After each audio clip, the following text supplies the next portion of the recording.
Good morning, ay good afternoon mga guys. Ito na naman tayo sa ating videos for today. Ayan, nandito tayo sa may kahabaan ng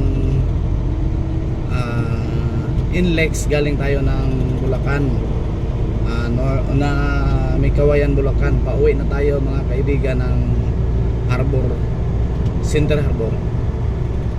Dan makikita nyo mga guys, sa kabilang bandang kaliwa, yan ay patungo ng Tarlac, Bangga. Yan. Ito namang tinatahak natin patungo ito ng Maynila. So guys, yan, flex ko lang sa iyo. Yung mga sasakyan na medyo mabagal, dito talaga banda sa kanan yan. Lalo na pagka ikaw ay nakapag-drive ng nagmamaneho ng malaking truck. So bawal tayo sa gitna.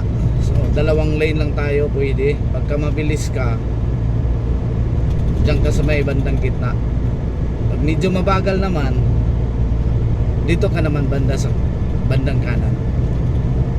And guys, kailangan lang natin sumunod sa mga batas trapiko dito sa Pilipinas para maiwasan natin yung mga huli na hindi inaasahan ng mga enforcer. At saka ngayon mga guys, hindi na yung uso yung huli dito na paparahin ka pa sa mismong sa mismong nakaano ka ng violation. Hindi na. Pag nandito ka sa expressway mga kababayan, mga kaibigan, ayan, kagaya niyan, yun o mga mga highway patrol yun, hindi ka napaparahin yan kasi may mga nakatago na ditong mga CCTV cameras. Lalong lalo na yung speed gun ba yung tawag doon, hindi ko lang alam yun, parang tututok sa'yo. Tapos pagka nasa nasa bandang exit ka na, saka ka na lang nila titikitan. Hindi ka talaga makapalag. Kaya ingat-ingat lang po. Ito yung binaha nung nakaraang bagyo dito sa may banda dito sa may Lingunan exit dito banda. Malalim ang baha dito. Malalim ang baha dito mga guys, noong kasagsagan ng baha. Daming truck dito na maraming mga sasakyan dito na lumubog sa baha nung mga nakaraang bagyong si Karina ba yun? Ayan dito malalim kasi dito banda. Ayan. So mga guys, nandito na tayo sa may bandang natumba pa yung natin Macdo. Ayan ayan. Malapit na tayo sa may Harbor Lake. Doon tayo exit sa may Harbor Lake mga guys. Yan, kumusta na pala sa lahat ng mga nag-aabang at nagsusubaybay pa rin sa atin, lalo na sa YouTube channel natin. Although hindi pa naman masyadong marami yung followers natin doon, mga likers, pero alam ko nag-aabang pa din kayo sa mga susunod na mga kabanata at mga pagmuni-muni natin dito sa Maynila. Dahil tayo nakipagsapalaran dito sa Manila, kaya kinikwento ko naman sa inyo lahat ng mga ganap dito sa Manila habang tayo ay nandito pa.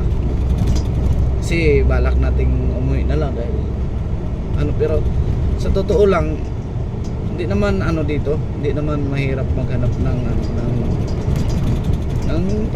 buhayan, hanap buhay. Basta masipag ka lang kung saan ka naman, kahit saan ka naman Guys, update tayo, nasa Pasub de Blas na tayo. Ito binaha din to nung nakaraang Karina.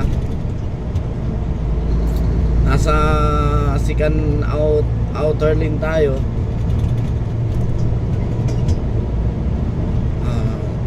Ayan, kasi pag dito ka sa bandang kanan na, labas na yan, exit na yan. Exit na ng Pasub de Blas. So guys, tutuloy natin yung kung saan ka man talaga, kung saan ka nakatira, kung saan ka ba ngayon, nasa tao lang pala talaga yung hirap. Ibang hindi naman yung iba na talagang nakikaos, lang ba, Yung bang maghahanap ng pera, ganyan. Nasa tao lang pala talaga yun. Kaso nga lang, tamang ano lang, tamang kain ka lang, ganyan. Gasto sa bahay, yun lang. Wala na nga halos na ano, kasi siyempre pangtawid lang mga kababayan. Ngayon kasing iba nagninegosyo dito, yun, maasinso sila, pero pag namamasukan ka lang, kagaya ko, kontento ka na kasi sa ganitong ano eh. Para ka nang nakatali sa trabaho mo, parang nakukulong ka na lang dyan sa trabaho mo, kinukulong mo yung sarili mo sa trabaho, sa oras na, sa trabaho mo, kaya hindi ka talaga aasinso. Kung asahan mo dito ay sweldo lang, maliit lang naman ng sahod dito sa ano, truck driver. Bihira lang, yung iba kasi malalaki yung sahod nila kasi malalayo yung biyahe, tsaka may mga ano yan sila, may mga overtime o may mga hazard pay, ganyan. Kaya doble-doble yung ano nila, yung kita nila. Kami kasi sa mga sa tanker driver,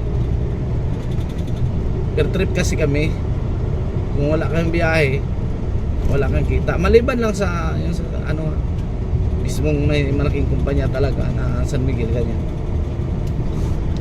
Kasi yung driver nila, ano yun, buwana na yun, fix na talaga yung sahod nila. Pero meron silang allowance mga guys na 600 kung 30 yung truck mo, kagaya nung dala natin 30, eh ano yun, may 600 ka, pero pag 20 lang 400. Yan guys, nandito na tayo malapit sa may Harbor Link Interchange. Yung sa bandang kanan natin mga kababayan, yan, itong binabaybay nating outermost lane, ito yung papunta ng exit ka ng Harbor Link.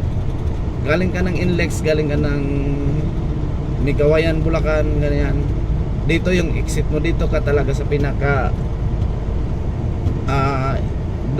pinaka outermost. Kasi yung sa pangalawa kang lane dyan mga kababayan, yan naman po ay papunta ng Mindanao Avenue, pakaliwa yan. So dito pakanan tayo, papunta tayo ng port area, kasi nga doon tayo sa Harbor Center uuwi. Yan, West Port of Manila.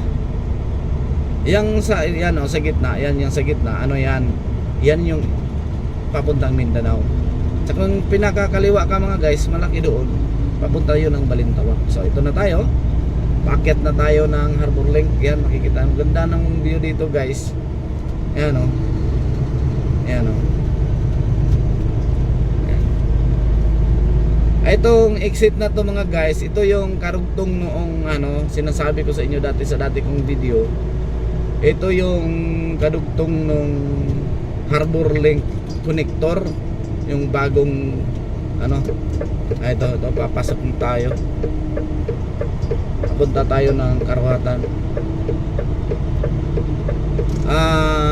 Ito yung kadugtong noong galing ka ng Magsaysay ba yun? Oo, na bagong ano ni dating President Duterte, yung pinagawa niya yung Skyway na yun, connector yun.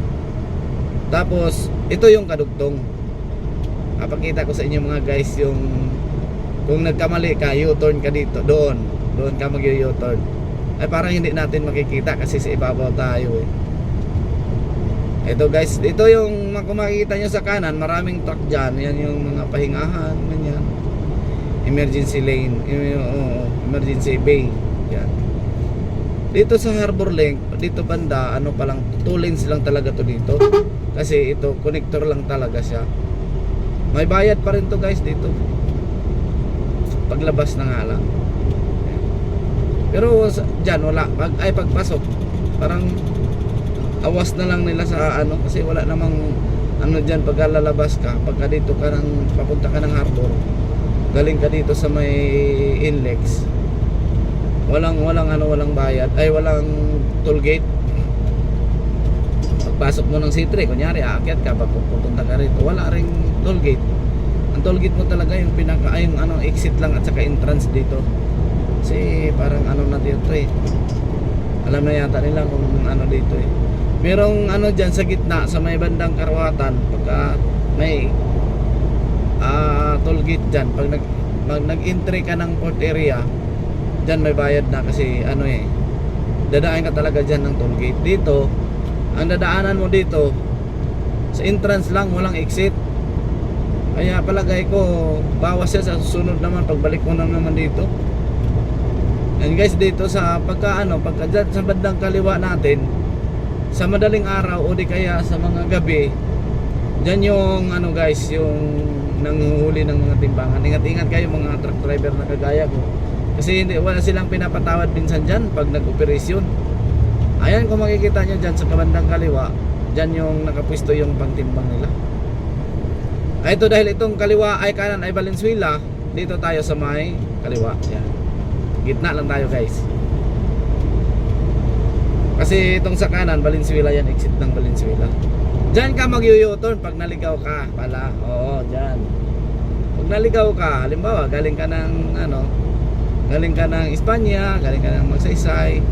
Pag naligaw ka, diyan ka sa ilalim ng tulay na yan. Yan, makikita nyo guys, yung tulay na yan. Diyan kayo mag-iikot. Diyan kayo u-turn. So dito lang muna tayo sa may pinakabandang kanan. Dahil kailangan dito, takbo mo ay 80 yan. 80. Yan. Tapos pag diyan ka sa may bandang naman, kaliwa. Yan guys, bawal dyan yung truck, kagaya bawal magbaba dyan. Hindi naman sabing bawal talaga na bawal. Lang siya, huwag ka lang magbabad. Bawal magbabad dyan. Overtaking lane kasi yan eh.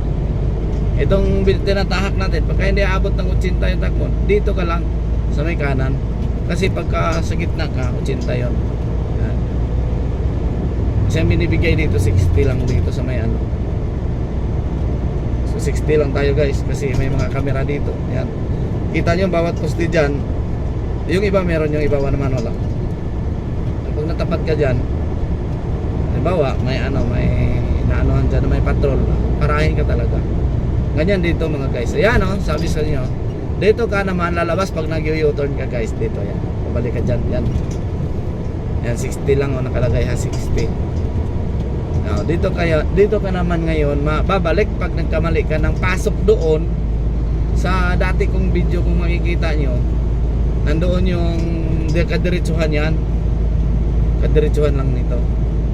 So u-turn kayo dyan pag naligaw kayo doon. Wala na ibang u-turn. May u-turn doon sa C3, kaso lang magbabayad ka na naman uli. Dito kasi guys, parang may bayad din pag exit mo, pero maliit lang. Ewan ko lang kung paparehas lang yata. Basta kay mapalayo ka guys pagka nagkamali ka talaga ng pasok dito. Yan, inubertikan tayo ng container. Kasi nga nasa siya, 80. Tayo 60 lang. Bawal dito sa expressway, sobrang mabagal. Habulin ka naman ng mga patrol. Buti na lang yung truck natin nakasit talaga sa 60. Kaya may ka talaga. Ay kung hindi ka nakasit ng 60 dito, tapos napansin ka ng na mabagal ka, ayun, hulihin ka na. Yan guys, kung dito, yan sa mga cars na yan, 100 yan, yan nakawatlagay 100 km/h yan. Yung signboard na yun. Sa atin 60 lang talaga. Kasit na to eh.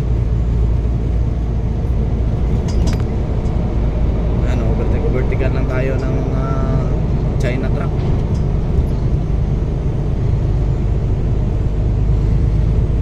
So yan lang muna guys yung video natin for today. Maraming salamat sa pagsubaybay at panonood ng ating nakakatulong din naman minsan yung mga baguhang sampa dito sa Manila. So hanggang dito na lang. Hanggang sa susunod. Maraming salamat sa inyong panonood. God bless po.